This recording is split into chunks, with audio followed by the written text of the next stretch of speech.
सुप्रभात विद्यार्थी मित्रांनो, विषय मराठी इयत्ता 6वी पाठ्यपुस्तकातील धडा 5वा सुगरणीचे घरटे आज आपण शिकणार आहोत।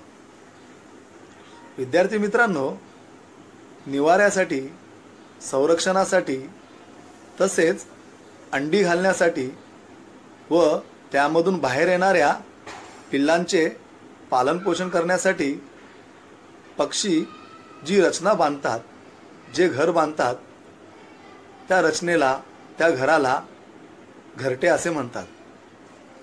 इंग्रजीमध्ये घरटेला आपण नेस्ट असे म्हणतो। विद्यार्थ्यांनो, पक्ष्यांची घरटी विविध प्रकारची असतात। काही अगदी साधी तर काही अतिशय कुशलतेने तयार केलेली असतात। उदाहरणार्थ, टिटवीचे घरटे अगदी साधे असते। मनुष्य वस्तीला सरवलेल्या चिमण्या आणि साळुंक्या, घरातील वळचणीच्या जागी किंवा तिरक्या बसवलेल्या फोटो फ्रेमच्या मागे चिंध्या किंवा अन्य तंतुमय पदार्थाचा वापर करून जमेल त्या आकाराची घरटी बांधतात।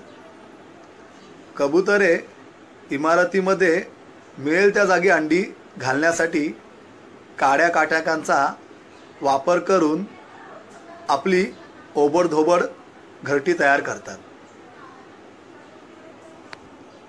विद्यार्थ्यांनो, वाढते शहरीकरण, रस्ता रुंदीकरण व शहर विकासामुळे झालेली बेसुमार वृक्षतोड, मोबाईल टॉवरची वाढती संख्या अशा कारणांमुळे शहर परिसरातील पक्ष्यांची संख्या खूप कमी होत असल्याचे आपल्याला दिसून येते। पक्षी आपल्या पर्यावरणात खूप महत्त्वाची भूमिका बजावतात। ते स्वच्छता करतात, फुले, फळे यांच्या बियांचे वहनाचे कार्य करतात। आपल्या संस्कृतीत पक्ष्यांना अत्यंत महत्त्वाचे स्थान आहे। देवी देवतांचे वाहनही पक्षी आहेत आणि राजघराण्यांच्या प्रतीकातही पक्ष्यांचे चिन्ह होते। संगीत असो की कला, प्रत्येक ठिकाणी पक्षी आहेतच। प्रत्येक मुलाला पक्ष्यांच्या गोष्टी आठवतात। भारतातील अनेक गोष्टींत पक्षी आहेतच। आपल्याकडे 3000 वर्षापूर्वीच्या यजुर्वेदातही आशाई कोकिळेचा उल्लेख आहे।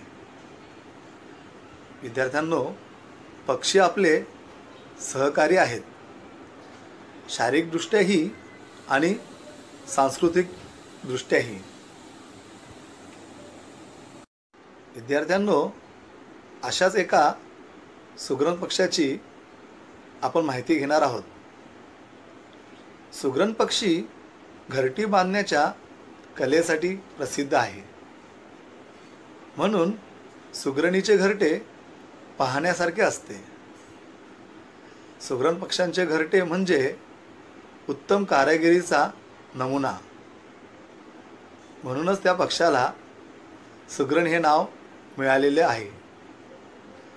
सुगरण पक्षी जवळपास मिळणाऱ्या काड्या, काटक्या, गवत, दोरा, गुंतवळ, पाने, कापूस, चिंध्या वापरून घरटी तयार करतात। घरटी बांधायची कला त्यांना उपजतच प्राप्त झालेली असते। सुगरण हा पक्षी भारत, पाकिस्तान, श्रीलंका, बांगलादेश, म्यानमार इत्यादी देशांमध्ये आढळतो। रंग आणि आकारावरून याच्या किमान 3 उपजाती आहेत। पट्टेरी सुगरण, काळ्या छातीची सुगरण आणि बाया। बाया हा सर्वात जास्त आढळणारी उपजात आहे। भात शेतीच्या प्रदेशात थव्याने राहणारे सुगरण उभ्या पिकावर चरायला येतात. कीटक आणि धान्य खातात. सुगरण पक्षाचा आकार चिमणी एवढा म्हणजे सुमारे 15 सेंटीमीटर असतो. सुगरण पक्षी साधारण चिमणीसारखा दिसतो. विणीच्या हंगामाखेरीज नर व मादी चिमणीसारखेच दिसतात. चिमणीच्या चोचीपेक्षा सुगरण पक्षाची चोच अधिक भक्कम असते. सरळ कापल्यासारखी छोटी शेपटी असते. मे ते सप्टेंबर हा सुगरण पक्षाच्या विणीचा हंगाम असतो. म्हणजेच मे ते सप्टेंबरमध्ये घरटे बांधण्याचा हंगाम असतो. सुगरणीचे घरटे एखाद्या झाडाला, निंबाच्या किंवा बाभळीच्या झाडाला किंवा विहिरीत टांगलेले असते. सुगरण पक्षाच्या घरट्यात खालच्या बाजूने प्रवेशद्वार असतो. खालून निमुळते आणि लांब बोगदा असलेले घरटे वर गोलाकार होत जाते. वरच्या भागात 2 किंवा जास्त कप्पे असतात. हे घरटे गवत, कापूस, केस आणि इतर वस्तूंनी तयार केलेले असते. व्यवस्थित विणलेले असते. घरट्याच्या फुगीर भागात ओल्या मातीचा गिलावा असतो. मादी एका वेळी 2 ते 4 अंडी देते. ही अंडी शुभ्र पांढऱ्या रंगाची असतात. अंडी उबविणे, पिल्लांना खाऊ घालणे वगैरे कामे मादी एकटीच करते. आणि मादीला हे घरटे आवडले तरच ती त्या घरट्यामध्ये येते.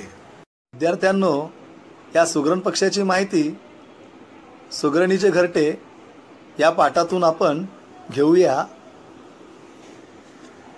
शाळेच्या परिसरात असलेल्या निंबाच्या झाडावर सुगरण पक्षी घरटे बांधत होता. अतुल, नैना, जॉन व सिमरन रोज तेथे थोडा वेळ थांबायचे. सुगरण पक्षी कसे घरटे बांधतो याचे निरीक्षण करायचे. त्याच्या हालचाली त्यांचे मन मोहून टाकायच्या. कुठे घाई नाही, गडबड नाही, सगळे कसे नियोजनबद्ध असे नैना नेहमी म्हणायची. तिला त्याच्या कामातला सफाईदारपणा, नीटनेटकेपणा आवडायचा. विद्यार्थ्यांनो, हे शाळेचे विद्यार्थी अतुल, नैना, जॉन व सिमरन रोज शाळेत जात असताना त्यांच्या शाळेच्या परिसरात एका निंबाच्या झाडावर सुगरण पक्षी घरटे बांधत होता. हे मुलं बारकाईने त्या सुगरण पक्षाचे निरीक्षण करत असे. तो घरटे कसे बांधतो, त्याची ती पद्धत, घरटे बांधण्याची पद्धत, त्याच्या हालचाली यांना दंग करून टाकायच्या. म्हणजेच यांचं मन मोहून टाकायच्या. नैना म्हणायची, ह्या पक्षाला कुठे घाई नाही, गडबड नाही, सगळे कसे नियोजनबद्ध, वेल प्लॅन तो आपलं काम करत आहे. नैनाला मात्र त्याच्या कामातला सफाईदारपणा, नीटनेटकेपणा खूप आवडायचा. जॉनला त्याची चिकाटी तर अतुलला त्याची कष्टाळू वृत्ती भावून जायची. सिमरनला वाटायचे, किती मेहनती आहे हा पक्षी. आपल्या सुगरणीसाठी व पिल्लांसाठी एवढे सुरेख घरटे बांधतो, त्यासाठी अपार मेहनत घेतो. खरंच खूपच जबाबदार व कुटुंबवत्सल पक्षी आहे हा. एवढे सुंदर सुबक घरटे बांधण्यासाठी कष्ट आणि जिद्द लागते. जॉनलाही सुगरण पक्षाची जिद्द, चिकाटी, तर अतुलला त्याची कष्टाळू वृत्ती खूप आवडायची. सिमरनलाही असेच वाटायचे की हा पक्षी आपल्या सुगरणीसाठी व आपल्या पिल्लांसाठी किती मेहनत घेतो, खूप मेहनत घेतो आणि एवढे सुंदर घरटे बांधतो. आणि हे फक्त एक जबाबदार व कुटुंबवत्सल पक्षीच करू शकतो. म्हणून ती म्हणते, खरंच हा पक्षी किती जबाबदार व कुटुंबवत्सल आहे. आपले आईवडीलही कष्ट करतात, म्हणूनच आपण सुखासुखी 2 वेळ नाही तर 4 वेळ जेवू शकतो. हे केवळ कष्टामुळे. कष्ट हे प्रत्येकाला आहे, तो मनुष्य असू दे, प्राणी असू दे, नाही तर पक्षी असू दे. साधी मुंगीच घ्या ना, तिचे वारूळ बनविण्यासाठी तिला मातीचा कण न कण गोळा करावा लागतो. त्यानंतर तिचे सुंदरसं मऊशार मातीचं असं वारूळ तयार होतं. घरामध्ये असलेला तो कोळी घ्या.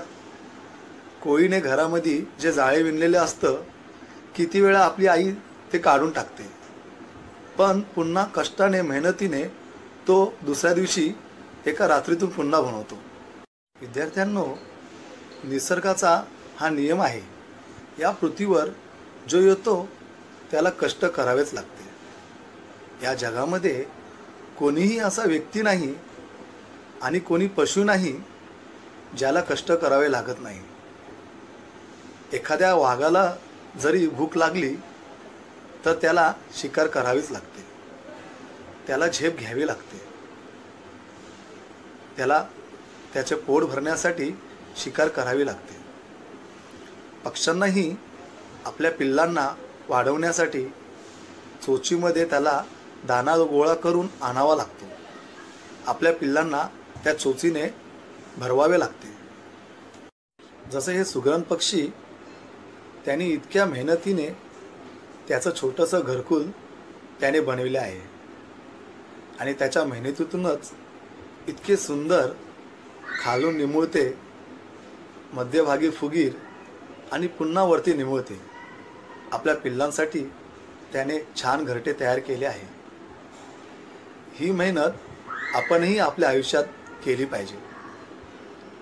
विद्यार्थ्यांनो, कुटुंबवत्सल म्हणजे काय? मुलांनो, जसं तुम्ही तुमच्या कुटुंबावरती प्रेम करता, तुमचे आई वडील तुमच्या कुटुंबाबद्दल प्रेम करतात.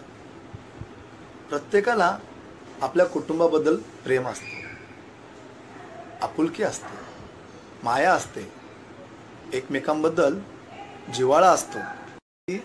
त्याची जिद्द आहे, चिकाटी आहे, कष्ट करण्याची वृत्ती आहे आणि प्रत्येक विद्यार्थ्यात ही वृत्ती असली पाहिजे. कष्ट हे प्रत्येकाला आयुष्यात करावाच लागतं. आपलं आयुष्यच हे कष्ट आहे, पण प्रत्येकाला ते करायचंच आहे. त्यामुळे या सुगरण पक्षाच्या एकंदरीत कष्टाळू वृत्तीतून तुम्ही विद्यार्थ्यांनी देखील आयुष्यात कष्ट करण्याची तयारी ठेवली पाहिजे. मेहनत कधीच वाया जात नाही. मेहनतीचं फळ हे नेहमी प्रत्येकाला मिळतंच. तसंच हा सुगरण पक्षी आहे, त्याला देखील आपल्या कुटुंबात अंड्याच्या रूपातून नंतर जन्माला येणारे जे पिल्लं आहेत त्यांच्याबद्दल त्याला प्रेम आहे. म्हणूनच आपल्या पिल्लांचं घरट्यात संरक्षण नीट व्हावं, संगोपन व्हावं, त्यांचं आपण चांगलं पालनपोषण करावं. तसंच थंडी, पाऊस, ऊन या सर्वच ऋतूमध्ये आपल्या पिल्लांचं संरक्षण व्हावं. त्यासाठी ते अत्यंत जबाबदारीने, अत्यंत नियोजन पद्धतीने, त्याचबरोबर अत्यंत चिकाटीने, अत्यंत शांतीने ते आपल्या या छोट्याशा घरट्याचं पिल्लांसाठी बांधकाम करत असतो. मुले घरटे पाहत असताना गुरुजी तिथे आले. गुरुजींनी मुलांना विचारले, काय रे मुलांनो, काय पाहत आहात? मुलांनी घरट्याकडे बोट दाखवले आणि म्हणाले, गुरुजी पहा ना, सुग्रण पक्षाने किती छान घरटे बांधले आहे.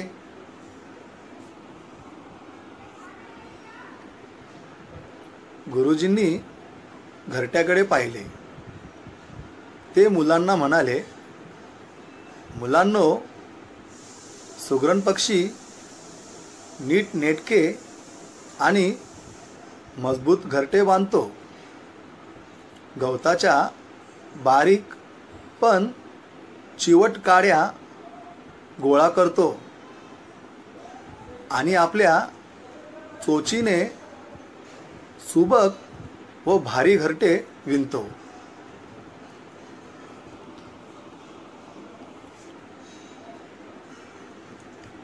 नक्षीदार विण पाहूनच या पक्षाला सुग्रण असे म्हणतात.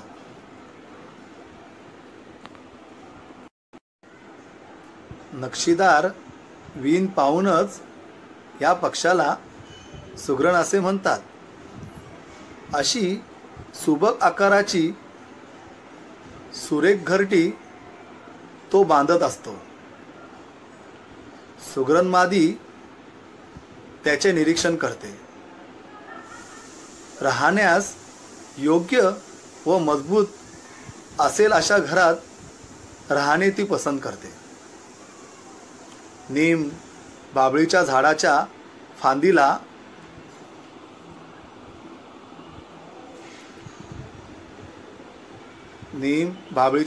फांदीला हे घरटे झोक्यासारखे टांगलेले असते.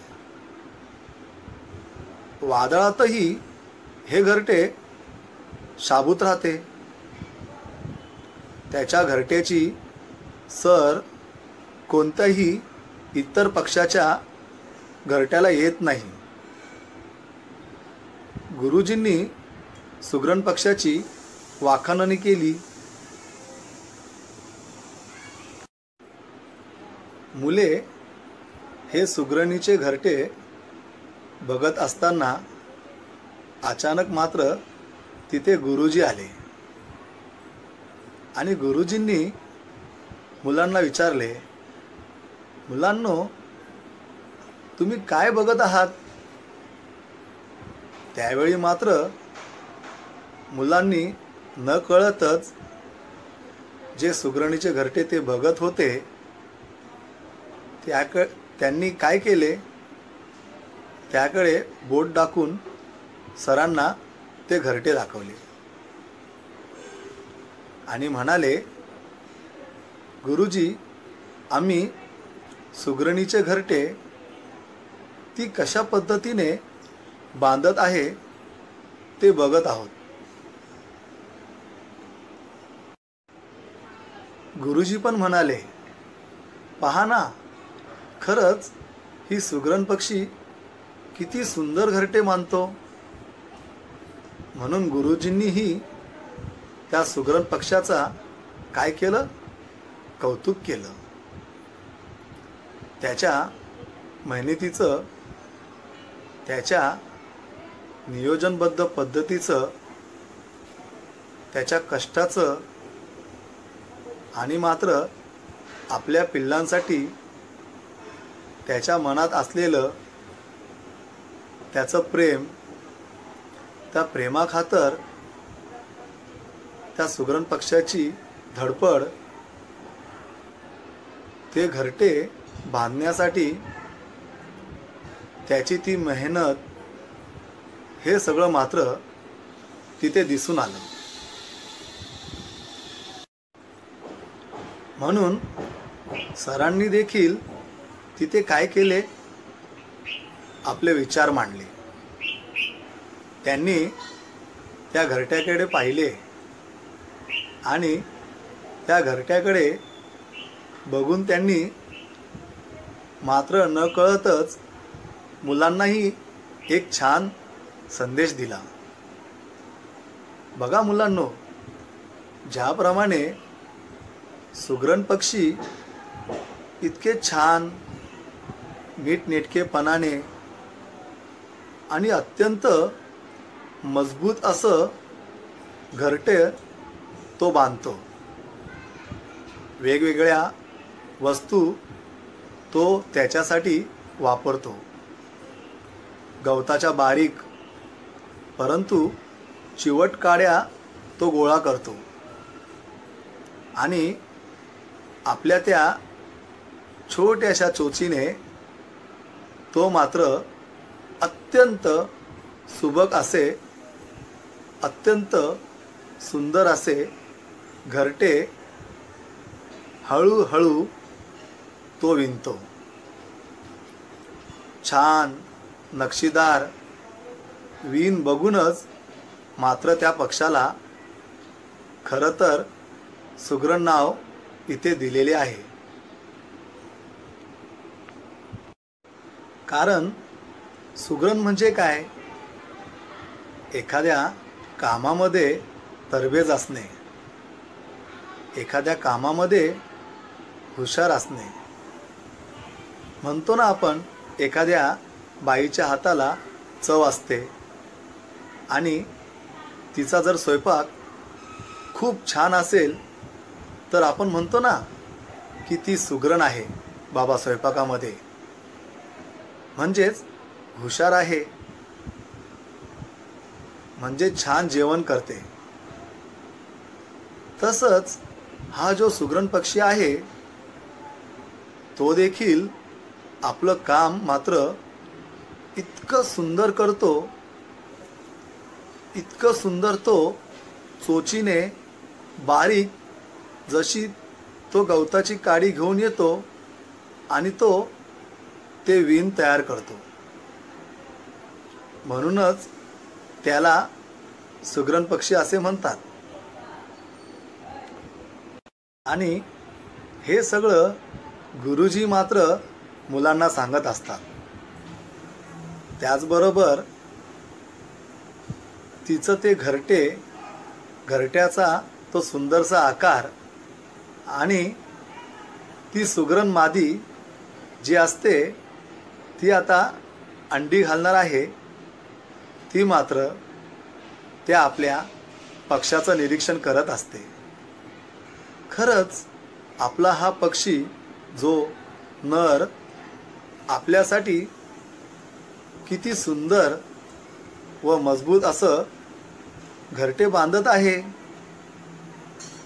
आणि आपल्याला आता अशा घरात राहायला मिळेल आणि त्यामुळे ती मात्र खुश होते. ती त्याच्या कामाला पसंती देते. त्या सुगरण पक्षाचं काम तिला मात्र आवडतं. असं हे सुगरणीचे घरटे कधी निंबाच्या झाडाला असतं तर कधी बाभळीच्या झाडाला बांधलेलं असतं. बराच वेळा आपण गावामध्ये शेतात काही झाडे असतात, त्यांनाही हे घरटे बांधलेले आपण बघतो. आणि असं हे सुंदरसे घरटे झाडाच्या फांदीला झोक्यासारखं असं छान टांगलेलं दिसतं. बघायला ते खूपच सुंदर वाटतं.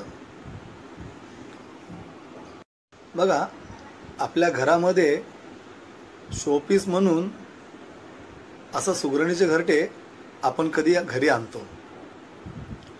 आपल्या घरामध्ये, आपल्या गॅलरीमध्ये छोटीशी अशी आपण बाग केलेली असते. तिथे देखील आपण सुगरणीचे घरटे बराच वेळा शो म्हणून तिथे असे टांगतो. बऱ्याच वेळा काय होते, असे काही पक्षी येतात, त्या घरट्यात राहतात आणि निघूनही जातात.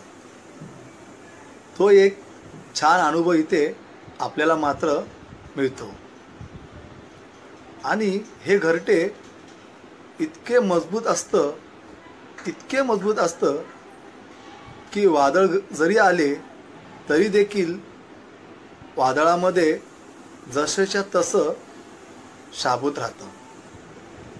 आणि त्याच्यामुळे सुगरणीच्या घरट्याची सर कोणत्याही इतर पक्षाच्या घरट्याला मात्र येत नाही. जशी चिमणी आणि कावळ्याची गोष्ट तुम्ही ऐकली असेल. कावळ्याचं जे घर होतं ते मेणाचं असतं आणि कडक उन्हामध्ये ते कावळ्याचं घरटं काय झालं, वितळून गेलं. मग आता आपल्या पिल्लांना कुठे ठेवायचं, म्हणून तो आता कावळा चिऊच्या घरी जातो. तो चिऊताईच्या घरी जाऊन म्हणतो, चिऊताई चिऊताई दार उघड. तो आपल्या पिल्लांना घेऊन गेला होता. आपल्या पिल्लांसाठी सुरक्षिततेसाठी तो आसरा मागत होता. ही गोष्ट तुम्ही ऐकली असेलच, बरोबर? म्हणजे किती पक्ष्यांची घरटे हे वादळामध्ये, हे मोठ्या मुसळधार पावसामध्ये बऱ्याचदा तुटून जातात. ते पक्षी बेघर होतात. परंतु इथं सुगरणीचे घरटे मात्र इतकं तिने मजबूत बांधलेलं असतं की वादळ जरी आलं ते शाबूत राहतं. आणि त्यामुळे तिच्या घरट्याची सर इतर कोणत्याही पक्षाच्या घरट्याला मात्र येत नाही. हे सगळं वर्णन गुरुजींनी एकंदरीतच काय केलं, या सुगरण पक्षाची वाखाणणी केली, त्याची स्तुती केली. गुरुजींनी मुलांना सगळी माहिती सांगितली. बऱ्याच दिवसांनी पुन्हा मुले निंबाच्या झाडाजवळ आली. पाहतात तर काय, सुगरण पक्षाचे घरटे बांधून पूर्ण झाले होते. झाडाच्या फांदीवर बसून घरट्याचे निरीक्षण करणारी सुगरण त्यात राहायला आली होती. नैना म्हणाली, सुगरण पक्षी किती आकारबद्ध घरटे बांधतो, तेही चोचीने. आपल्याला असे घरटे तयार करता येईल का? किती कसबी विणकर आहे हा पक्षी. इतकेच नाही तर काही दिवसांनी हे शाळेचे विद्यार्थी मुलं त्या निंबाच्या झाडाजवळ आली. ती मुलं बघतात तर काय, सुगरण पक्षाचं घरटं पूर्ण तयार झालं होतं. झाडाच्या फांदीवर बसून त्या घरट्याचं निरीक्षण करणारी ती सुगरण मादी त्यात राहायला पण आली होती. आता थोड्या दिवसात तिथे ती अंडी घालणार होती. अंड्यातून हळूहळू पिल्लं बाहेर येणार होती. ती खूप आनंदी होती, कारण त्या पक्षाने तिच्यासाठी इतकं सुंदर, नक्षीदार, तेही भक्कम असं घरटं बांधलेलं होतं. आणि हे तयार झालेले घरटे बघून मात्र नैना म्हणाली, खरोखरच सुगरण पक्षी किती आकारबद्ध घरटे बांधतो, तेही फक्त आपल्या चोचीने. आणि आपल्याला असं घरटं खरोखरच बांधता येईल का बरं? इतकं कसब, इतकं सुंदर विणकाम इतर कोणताही पक्षी मात्र करू शकेल का? किती कसबी आणि किती विणकर असा हा पक्षी आहे, असं ती त्या पक्षाचं वर्णन मात्र करत होती. विद्यार्थी मित्रांनो, या पाठामध्ये आपण सुगरण पक्षाचे गुण पाहिले. आपणही सुगरण पक्षाचे काही गुण शिकलो पाहिजे. उदाहरणार्थ तो त्याचे कार्य कसे नियोजनबद्ध करतो, कुठेही घाई नाही करत, गडबड नाही करत. आपलं काम करत असताना सफाईदारपणा, स्वच्छता, नीटनेटकेपणा, त्याची ती कार्य करण्याची चिकाटी, जिद्द, कष्टाळू वृत्ती. आणि हा सुगरण पक्षी कसा मेहनती आहे, जबाबदार आहे, कुटुंब वत्सल आहे, म्हणजे आपल्या कुटुंबावरती प्रेम करणारा आहे. आपणही हे सर्व शिकलो पाहिजे. सुगरण पक्षी कसा कसबी आहे, कौशल्यवान आहे. आपणही निरंतर चांगलं कार्य आणि मेहनत चिकाटीने, कष्टाने करत राहिले पाहिजे. शब्दार्थ लिहून घ्या. नियोजनबद्ध म्हणजे योजना आखून. नियोजनबद्ध, योजना आखून. सफाईदारपणा, स्वच्छता. सफाईदारपणा म्हणजे स्वच्छता. चिकाटी म्हणजे जिद्द. चिकाटी, जिद्द. कष्टाळू वृत्ती, मेहनत करण्याचा स्वभाव. कष्टाळू वृत्ती म्हणजे मेहनत करण्याचा स्वभाव. सुरेख म्हणजे सुंदर. सुरेख म्हणजे सुंदर. अपार म्हणजे खूप किंवा पुष्कळ. अपार, खूप किंवा पुष्कळ. कुटुंब वत्सल,